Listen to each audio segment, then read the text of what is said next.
السلام علیکم ورحمۃ اللہ وبرکاتہ۔ نحمده ونصلی علی رسوله الکریم۔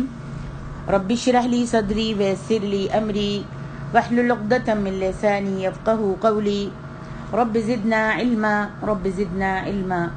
اللهم انا نسألك علما نافعا ورزقا واسعا وقلبا شاکرا ولسانا ذاکرا وعملا متقبلا آمین یا رب العالمین۔ تفسیر سورۃ انعام آیت نمبر 46 سے 51 تک۔ اعوذ باللہ من الشیطان الرجیم۔ قل ارأيتم من اخذ الله سمعكم وابصاركم وختم على قلوبكم من اله غير الله يأتيكم به انظر كيف نصرف الآيات ثم هم يصدفون قل أرأيتكم إن أتاكم عذاب الله بغتة أو جهرة هل يهلك إلا القوم الظالمون وما نرسل المرسلين إلا مبشرين ومنذرين فمن آمن وأصلح فلا خوف عليهم ولا هم يحزنون والذین کذبوا بآیاتنا یمسهم العذاب بما كانوا یفسقون۔ اے نبی ان سے کہہ دیجئے اگر اللہ تمہارے کان اور تمہاری آنکھیں چھین لے اور تمہارے دلوں پر مہر لگا دے تو بتاؤ اللہ کے سوا کون معبود ہے جو تمہیں یہ چیزیں لا کے دے۔ دیکھیے کس طرح ہم آیتیں پھیر پھیر کر بیان کرتے ہیں، پھر بھی وہ جو ہیں وہ منہ موڑتے ہیں۔ کہیے اگر تم پر اللہ کا عذاب اچانک یا کھلم کھلا آ جائے تو بتاؤ کیا ظالموں کے سوا کوئی اور لوگ بھی ہلاک کیے جائیں گے؟ اور ہم نے کوئی رسول ایسا نہیں بھیجا جسے خوشخبری دینے والا اور ڈرانے والا نہ بنایا ہو۔ پھر جو شخص ایمان لے آئے اور اپنی اصلاح کر لے تو پھر ان پر کوئی بھی خوف نہیں ہوگا اور نہ وہ غمگین ہوں گے۔ اور جن لوگوں نے ہماری آیتوں کو جھٹلایا انہیں اس نافرمانی کی وجہ سے عذاب پہنچے گا جو نافرمانی وہ کرتے تھے۔ اللہ تبارک و تعالیٰ نے اپنے رسول محمد صلی اللہ علیہ وآلہ وسلم سے فرمایا ہے کہ ان تکذیب اور مخالفت کرنے والوں سے کہہ دیجئے ارأیتم ان اخذ اللہ سمعکم وابصارکم، بھلا دیکھو تو اللہ تمہارے کان اور تمہاری آنکھیں چھین لے، یعنی جس طرح اس نے تمہیں یہ صلاحیتیں بخشی ہیں اسی طرح اگر وہ ان کو سلب کر لے، جیسا کہ اللہ تعالیٰ سورۃ الملک میں بھی فرماتے ہیں هو الذی انشأکم وجعل لکم السمع والابصار والافئدۃ قلیلا ما تشکرون۔ وہ اللہ ہی تو ہے جس نے تم کو پیدا کیا، تمہارے کان، آنکھیں اور دل بنائے، تم کم ہی شکر ادا کرتے ہو۔ اس بات کا بھی احتمال ہے کہ کان اور آنکھیں چھیننے سے مراد یہ ہو کہ وہ ان کے ساتھ شرعی فائدہ اٹھانے سے محروم کر دے، اسی لیے فرمایا وَخَتَمَ عَلَىٰ قُلُوبِكُمْ، اور تمہارے دلوں پر مہر لگا دے۔ من الہ غیر اللہ، یہاں اللہ تبارک و تعالیٰ فرماتے ہیں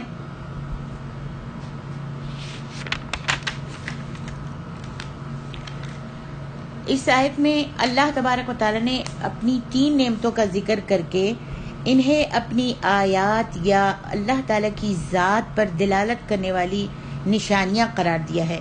سب سے پہلے سماعت کا ذکر کہ کس طرح کسی آواز سے ہوا میں لہریں پیدا ہوتی ہیں، پھر وہ لہریں کان کے پردوں سے ٹکراتی ہیں، اس تصادم کی آواز اعصاب کے ذریعے دماغ تک پہنچتی ہے، دماغ فوراً اس آواز کا مطلب و مفہوم سمجھتا ہے اور پھر انسان اپنی زبان سے فوراً بات کرنے والے کو اس کا جواب دیتا ہے، اور یہ سب کام اتنی جلدی ہوتے ہیں کہ بات کرنے والے کو فوراً اس کا جواب مل جاتا ہے۔ یہی صورت بصارت کی ہے۔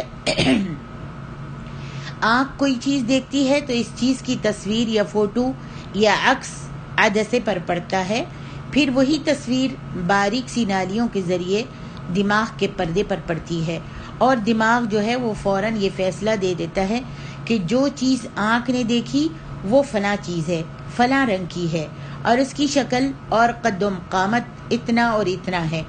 دل کا نظام ان سے بھی پیچیدہ ہے۔ قوت، تمیز، عقل، ارادہ و اختیار کی سب قوتیں اس سے متعلق ہیں، یعنی دل سے متعلق ہیں۔ کسی بات کو سوچنا، تدبیر کرنا اور فیصلہ کرنا سب کچھ اسی دل کا کام ہے۔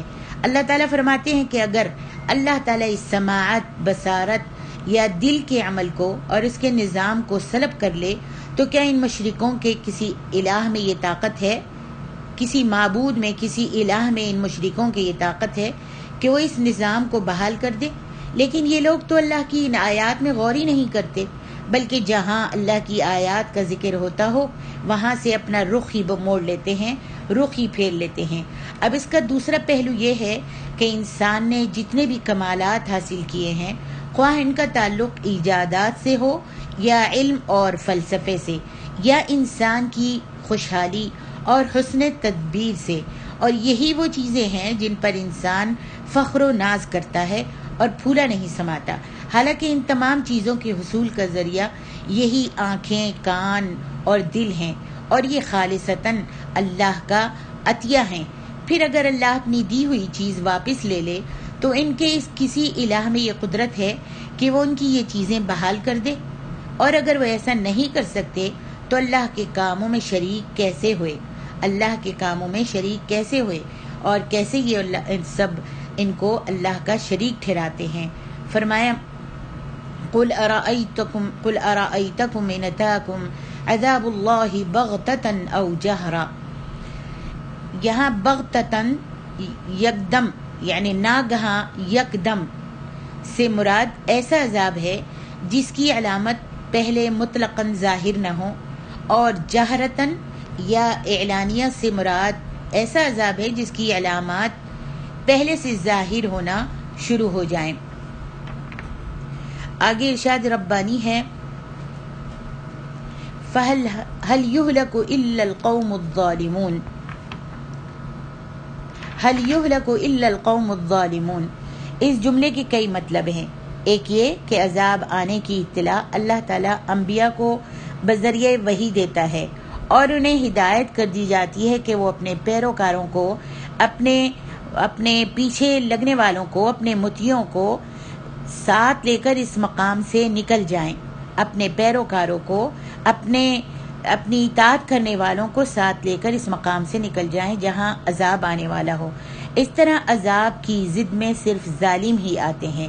دوسرا مطلب یہ ہے کہ چونکہ عذاب ظالموں کے ظلم کی وجہ سے ہی آتا ہے، لہذا ظالموں کو چاہیے کہ بلا تاخیر توبہ کر لیں اور عذاب الہی سے خود بھی بچ جائیں اور دوسروں کی ہلاکت کا بھی سبب نہ بنے۔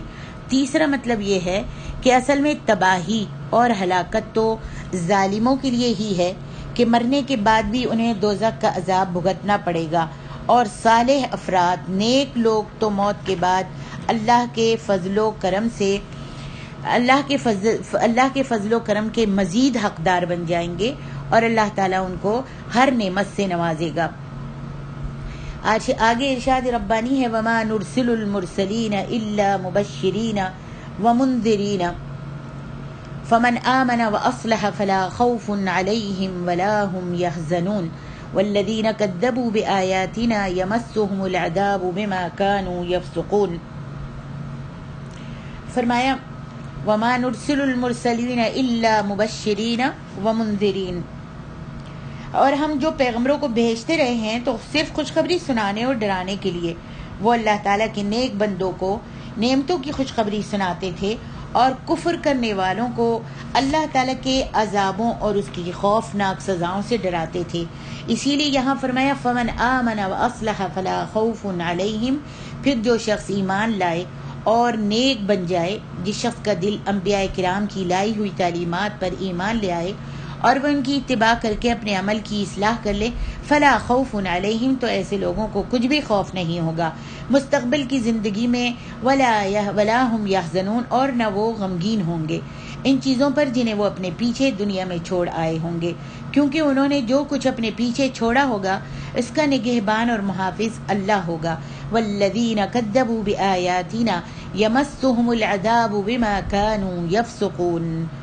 اور جنہوں نے اب ہماری آیتوں کو جھٹلایا ان کی نافرمانیوں کے سبب انہیں عذاب پہنچے گا۔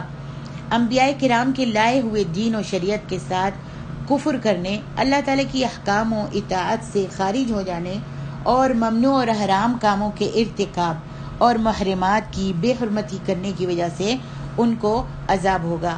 انبیاء کا اصل کام یہ ہوتا ہے کہ جو لوگ ایمان لائے ہیں انہیں جنت اور اللہ کے فضل و کرم اور اس کی رضامندی کی خوشخبری دیں، اور جو لوگ ان نبیوں کا یا اللہ کی آیات کا انکار کر دیں انہیں اللہ کے غضب اور دوزخ کی آگ سے ڈرائیں۔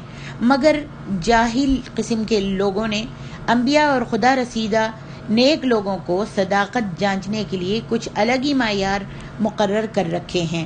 وہ یہ چاہتے ہیں کہ ایسے لوگوں سے خرق عادت امور صادر ہوں اور کچھ معجزات یا کرامات انہیں دکھائیں، انہیں ان کے دلوں کا حال بتائیں، آئندہ پیش آنے والے حالات سے ان کو مطلع کریں، ان کی نظر کرم سے ایک گناہ گار فوراً ولی کے مقام پر پہنچ جائے، وغیرہ وغیرہ۔ یہ تو ایجابی معیار ہے، اور سلبی معیار یہ ہوتا ہے کہ ایک خدا رسیدہ ایک نیک انسان کو تارک دنیا ہونا چاہیے، اور جو انسان نکاح کرتا، کھاتا ہے، پیتا ہے اور لذائذ دنیا سے لطف اندوز ہوتا ہے، وہ بھلا نیک بندہ، صالح بندہ کیسے کہلا سکتا ہے؟ اللہ والا کیسے کہلا سکتا ہے؟ وہ تو ہم جیسا طالب دنیا ہی ہوا۔ اس آیت میں اللہ تعالیٰ نے ان کے ایسے احمقانہ نظریات کی تردید کرتے ہوئے نبی علیہ الصلوۃ والسلام کی زبان سے کہلوایا کہ نہ تو میرے پاس اللہ کے خزانے ہیں۔ فرمایا کہہ دیجیے آپ اے میرے نبی، قل لا اقول لكم عندي خزائن الله ولا اعلم الغیب ولا اقول لكم انی ملک۔ اللہ تعالیٰ نے اپنے رسول سے فرمایا کہہ دیجئے کہ میں تم سے یہ نہیں کہتا کہ میرے پاس اللہ کے خزانے ہیں، میں اللہ تعالیٰ کے خزانوں کا مالک نہیں، اور نہ میں ان میں تصرف کا کوئی اختیار ہی رکھتا ہوں، ولا اعلم الغیب، اور نہ میں تم سے یہ کہتا ہوں کہ میں غیب جانتا ہوں، کیونکہ علم غیب تو اللہ تعالیٰ ہی کا خاصہ ہے، اور مجھے صرف اسی قدر علم حاصل ہے جو اللہ تعالیٰ نے مجھ کو عطا کیا ہے۔ ولا اقول لکم انی ملک، اور نہ میں تم سے یہ کہتا ہوں کہ بے شک میں فرشتہ ہوں، یعنی میں فرشتہ ہونے کا بھی دعوے دار نہیں ہوں، کیونکہ میں تو ایک انسان ہوں۔ ہاں البتہ مجھ پر وحی نازل ہوتی ہے۔ اللہ تعالیٰ نے مجھے اس شرف و انعام سے سرفراز فرمایا ہے کہ اس نے مجھے نبی بنایا ہے، اسی لیے فرمایا ان اتبع الا ما یوحى الی، میں تو صرف اسی کی پیروی کرتا ہوں جو میری طرف وحی کی جاتی ہے، یعنی اس سے ایک بالشت برابر بھی کمی پیشی نہیں کرتا۔ قل هل يستوي الاعمى والبصير، کہہ دیجئے کہ بھلا اندھا اور بینا برابر ہو سکتے ہیں؟ جو شخص حق کی اتباع کرے اور ہدایت یافتہ ہو تو وہ اور حق سے دور ہو کر گمراہ ہو جانے والا کیا برابر ہو سکتا ہے؟ فرمایا کہ اے میرے نبی آپ ان سے کہہ دیجئے۔ اللہ تعالیٰ نے اس کے جواب میں فرمایا کہ ایک جیسے کہ وہ کہتے تھے کہ ایک اللہ والا بندہ، ایک نیک بندہ ایک نیک بندے کو، اللہ والے بندے کو تاریک دنیا ہونا چاہیے۔ جو انسان نکاح کرتا ہے، کھاتا اور پیتا ہے اور دنیا کی لذتوں سے لطف اندوز ہوتا ہے، وہ بھلا اللہ تعالیٰ کا بندہ کیسے ہو سکتا ہے؟ یعنی نیک بندہ، اللہ کا ولی، اللہ کا رسول کیسے ہو سکتا ہے؟ وہ تو ہم جیسا طالب دنیا ہی ہوا، جو کھاتا ہے، پیتا ہے، شادی کرتا ہے اور جو سوتا ہے اور جو دنیا سے لطف اندوز ہوتا ہے، وہ تو ہمارے ہی جیسا بندہ ہوا، طالب دنیا ہی ہوا۔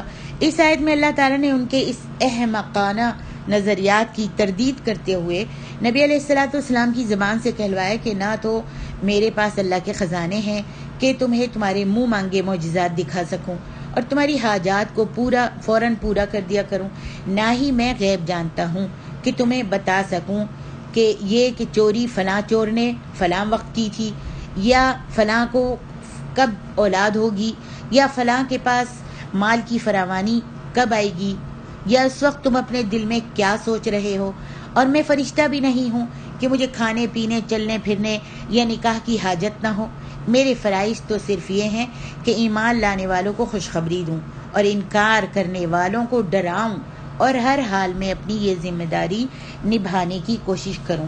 آگے ارشاد ربانی ہے ان اتبع الا ما یوحى الی قل هل يستوي الأعمى والبصير افلا تتفکرون، ہاں مجھ میں اور تم میں صرف یہ فرق ہے، یہ فرق ہے، اور یہ بھی بہت ضروری فرق ہے کہ مجھ پر اللہ کی طرف سے وحی آتی ہے جس سے مجھے یقینی علم حاصل ہوتا ہے، اور بسا اوقات غیب کے پردے ہٹا کر اللہ تعالیٰ مجھ کو مطلع بھی کر دیتا ہے، دکھا بھی دیتا ہے، بتا بھی دیتا ہے، اور پھر میں اس وحی کے مطابق اس کے تمام احکام کی پیروی بھی کرتا ہوں، لیکن تمہیں ان سے کوئی چیز بھی میسر نہیں، تمہیں ان میں سے کوئی چیز بھی میسر نہیں ہے، تمہارے نظریات کی بنیاد محض تمہارے گمان ہیں۔ اب بتاؤ کہ میں اور تم یا ایک اندھا، ایک بینا اور ایک نابینا، ایک اندھا اور ایک بینا دیکھنے والا برابر ہو سکتے ہیں؟ ایک دیکھنے والا اور ایک نہ دیکھنے والا، ایک اندھا اور ایک بینا برابر ہو سکتے ہیں؟ یا ایک راہ پانے والا اور دوسرا گمراہ، یا ایک عالم اور دوسرا جاہل، دونوں برابر ہو سکتے ہیں؟ برابر ہو سکتے ہیں؟